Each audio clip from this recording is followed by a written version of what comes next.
Alright, so this video is a tutorial on how to slay your enemies and how to win your battles.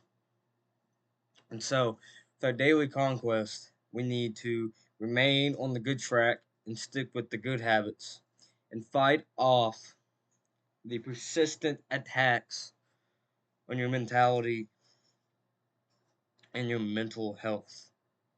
Okay? We need to focus here on God's promises. As it says here, Joshua 85 said he was just as strong as when Moses sent him, which was about 40 years prior.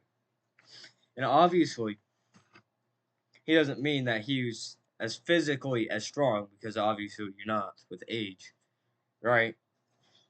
But he meant his grit, his mental strength, his mentality, his thinking process, his focus on God's promise. He was able to fight those battles, and you know what I mean if you're into the topic I'm talking about. And like I said, you need to he's still focusing on God, and he think this is his mindset. Let's take what God promises us. So he doesn't just stand around like, oh, is that meant for me? Is that not meant for me? He's like, no, God promises this, so let's go take it. Talking about the land of Israel, people taking over. He's like, no, we're not gonna let that happen. We're taking it back because God promised it to us, not to them, right? And right here, Joshua 1:7, keep this book of the law on your lips, meditate on it day and night, so that you may be careful to do everything written in it. Then you will be prosperous and successful. And in this quote, I want to focus on the then you will be prosperous and successful. Notice how he says you will be. He doesn't say you might be, you won't be. He says you will be. You will be. He says if you follow his law and the book of the law is on your lips and you meditate on it and you think about it and you focus on it, you learn it, you meditate on his words and his commandments and you obey him, you will be prosperous and successful. So, if you want to be successful and you want to be prosperous and be loving and caring and giving, why would you not want to follow his commands? Why would you just want to keep being lost and just trying to figure out what to do? Do I do this? Do I do this? Stop. Just focus on him and he will guide you. He will lead you into the way that will lead you to be more prosperous and successful than if you were to go out on your own. It says here in Matthew 21, 20 and verse 1, just as the Son of Man did not come to be served, but to serve and give his life as a ransom for many. And on that one, I want to focus on just as the Son of Man did not come to be served. He did not come to be served. He didn't want people to serve him. He came down here to serve other people.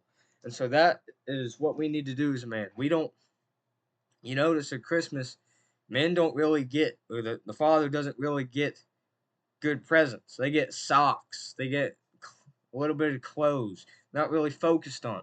And that's how it's supposed to be. The father is supposed to be the one providing and giving the gifts, while he may get a few, but you need to get to the point where that's what you appreciate. You appreciate getting just that pair of socks rather than a whole bunch of stuff, because as a man, you were meant to provide and not to be provided for. And that's what Jesus did. He provided for others and did not expect for others to provide for him. Let me read the quote to you again, just so you get it.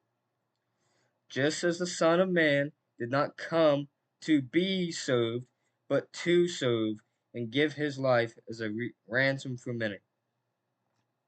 All right, next one. God doesn't want us messing with people who aren't believers. And what they're saying is, if you think this person, this woman is for you, this guy is for you, like, oh, and you're questioning it, don't question it. First thing you need to think about is, are they saved? Do they follow God? Do they believe in God? Do they read His Word? Do they read the Bible? Do they pray? Do they not pray? What are they doing with their free time and their time? Because if they aren't saved, they're not following God, they're not reading the Bible, not obeying Him, not reading His commandments, then they're definitely not for you. Because as you get closer to God, He's gonna want to give you someone who's also close to God or getting closer to God. He's not gonna give you someone who's lost, right? Because that person's they're not for you. Why would He do that? He wants everyone to be close to Him, and so He would want someone who you could help and who would help you get closer to Him. He wouldn't want you to fall. He's not gonna give you tests that He know you can't take or win against. He gives you stuff that He knows you can win against, right?